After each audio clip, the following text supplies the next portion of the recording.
So this is Ashley Downing with the Roving Festival Writers, sitting down with the band Bonzo Terks here at the Stranger Danger Festival, Abbey Pub, Chicago. Gentlemen, welcome. How are you? Good, great, thank you. So you just played here at Stranger Danger. We did. Why don't you tell me a little bit about where you're from, some background, how the band was founded, anything like that? We are from Chicago, collectively. We started as a trio about 3 years ago, and it was just Dan and myself. We all grew up around Chicago. Keenan's from Michigan, and he joined the band about a year ago. Yeah. Our first show was together as a trio. It was in a basement in DeKalb in Northern. We all kind of came together. I think Dan, you were the one who organized the group. Yeah, I had a bunch of good friends who like to throw parties at their house, and who doesn't like a party? You know? So he asked me to provide entertainment, and yeah, we played an all improvised set. I don't know, clicked together really well, and ever since then we just I think our whole what our band strives to do is just, you know, we write material, but we also rely heavily on improvisation, and we feed off the energy of the audience, and try to create things that people can dance to and enjoy, but also get crazy, weird, exotic, and mind-blowing. We like to take things where they don't usually go. You know, we like to. We're playing. I mean, obviously, there's a lot of great bands here at Stranger Danger. Call ourselves Free Groove Exploder. Yes. That's our genre. I like that. Excellent. So, when you're out traveling, playing all over the place, what would you say keeps you most focused and motivated on the road? On the road, me and Durbin enjoy stopping at hole-in-the-wall diners. Yeah, that's our jam. Collecting mugs, straight food, collecting mugs. Stealing mugs, rather.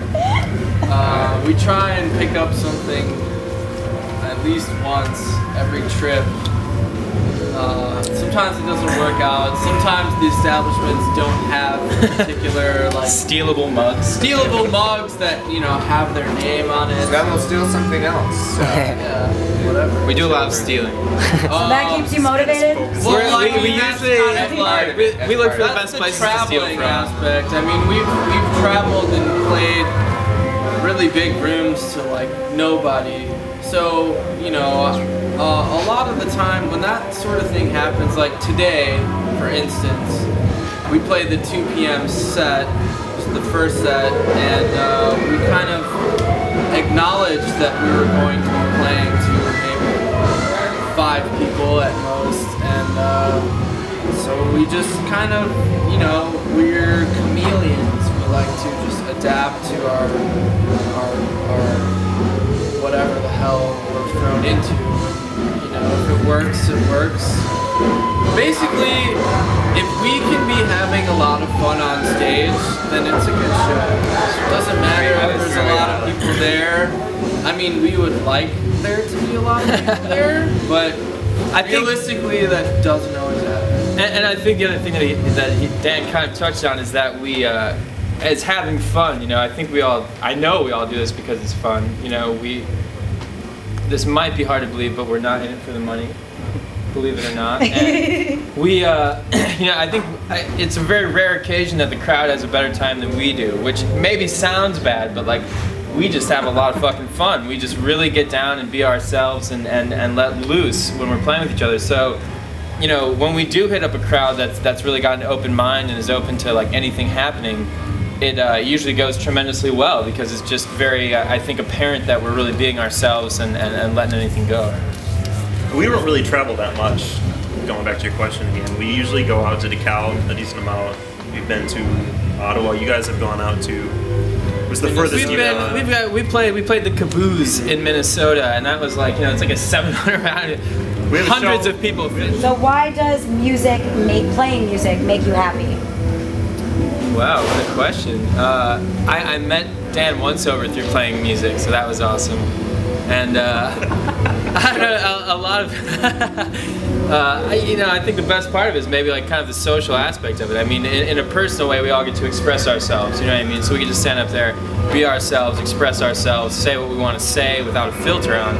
So that's obviously amazing. That makes us all feel wonderful. But, you know, further than that, there is a lot of a social context to it as far as working with other bands and working with friends. And, you know, something like this, a weekend like this, that's you know, Strange Arrangement put together of, you know, so many bands that we all get along with very well, and you know, I think there's just a lot of positivity and love really going into something like this, where you know, people just want to come and have a good time and smile and be happy.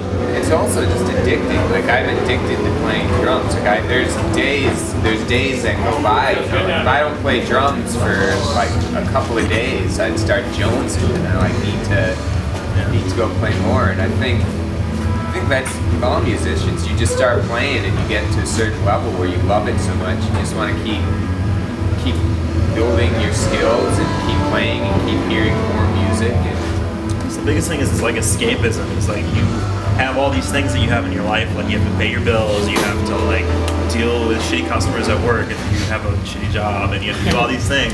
But like once you get on stage and you're with your friends there just like playing music, it's something to release. Yeah, it's better than what you have right now. It's like you're going away from everything. It's like the greener side, and it's actually greener on that side, and we constantly get to step in it for like hour and a half periods, and then we drift back into real life zone and remember that we have to go to work. It allows us to put up with a lot of shit. And without music, I would probably be really miserable. You know, I don't have a career per se. Like I don't have. You know, my day job is parking cars, and I deal with a lot of like really fucked up people. And, you know, I have a lot of friends who, you know, they have office jobs and they're well off, and you know, they buy cars, and, you know, get married, but they're miserable. I was just gonna say, I think to that token, I think another part of why playing music is so great in general is like the idea and the feeling of like we're all essentially following our dreams, you know. And as cheesy as that might sound, like that might sound corny and silly, but you know, we're all, most people our age who are in their early or mid-20s or whatever, you know, have either given up on what was, you know, considered a dream at one point in their life, and now, like Dan said, they, you know, might even be getting married, and they have a day job where they work 9 to 5 and they make $50,000 a year, and they're miserable, and they, you know, they try so hard to find something that makes them feel better, whereas, you know, we have the, you know, that kind of burning thing inside where we're constantly chasing, you know, something that we kind of have, essentially. And every time I play a show, I feel better every single time. Except for the other time. That's awesome. Yeah, except for that one time. So, as a band, what are your future plans and goals? I think Michael McDonald said it best. I think we'd like to take it to the streets. And you know, just get real serious. You know, I think we put a lot of time and effort into it. You know, we're always working on new material and making sure we're keeping it fresh for ourselves. I mean, especially ourselves. Yeah. And you know, I think just letting it grow. You know what I mean? We obviously would love for more fans to keep coming to shows and to, you know, get out to cities that we haven't played at before, but I think just as importantly, just making sure the music, you know, stays honest and grows for us personally. Yeah, never compromising our artistic abilities in any way. You know, a lot of bands kind of pander to like what sells, and we're never going to do that because that's a load of shit. You can't make good music if you're trying to pander to other people's, whatever they like. We're also going to try and come up with a CD soon. Okay. We've been working on that forever. So that's what you're working on right now, a new CD? New CD. Very true. Summer 2012.